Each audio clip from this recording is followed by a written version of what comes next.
It's real simple. This or that. Which film do you prefer better? King of New York or New Jack City? Now, in case you've been sleeping up under a rock for 30-something years, King of New York is about a drug lord who leaves prison and he's bent on sharing his profits with the poor, but he finds out that the streets are tougher than when he left them. That's just a real quick brief synopsis about that. Now, New Jack City, we all know New Jack is about the rise and fall of a New York City drug kingpin. Now, both films are based in New York and deals with drug kingpins from the city, from NYC.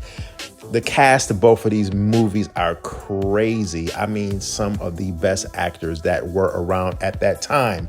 New Jack City, of course, we had Wesley Snipes, Mario Van Peebles, who directed the film, Ice-T, Chris Rock, Alan Payne, Judd Nelson.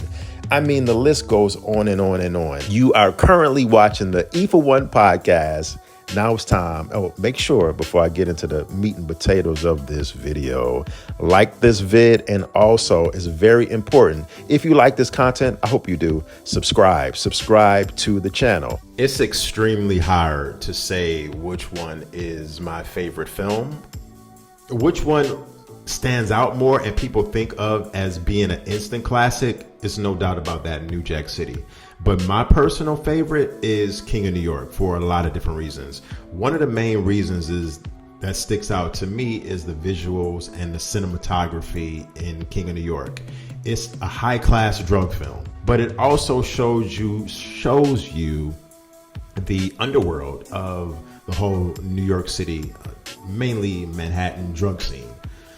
As far as other aspects of the film that I liked how obviously the acting was absolutely some of the best acting that you'll see in a gangster film, along with, you know, The Godfather, Scarface, those Al Pacinos, and the Robert De Niro's, etc., Casino.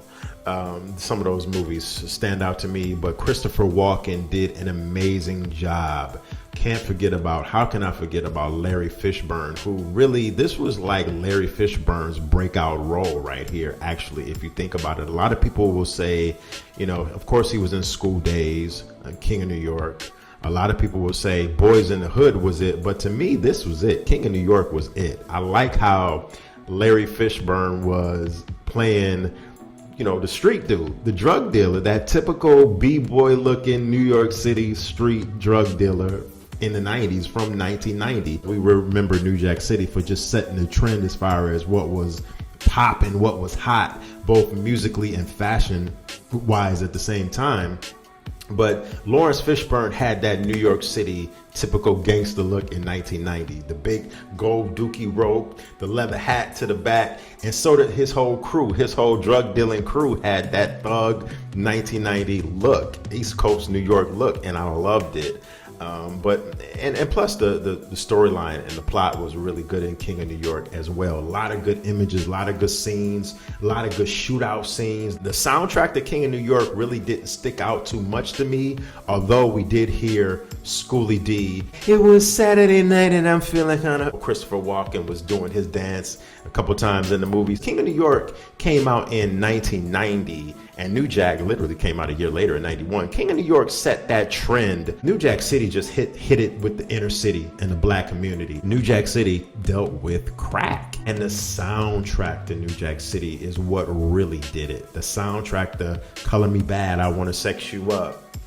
You know, the Two Live Crew was on that soundtrack. Christopher Williams, Don't Wake Me, I'm Dreaming. New Jack City had one of the best soundtracks for a movie ever. And that set the trend on how to come out with soundtracks to black movies in the 1990s. When you think of New Jack City, you think of the soundtrack immediately. Let me know in the comment section what you think. I definitely would like to know your opinion for sure. E for One, I will check y'all later. Peace.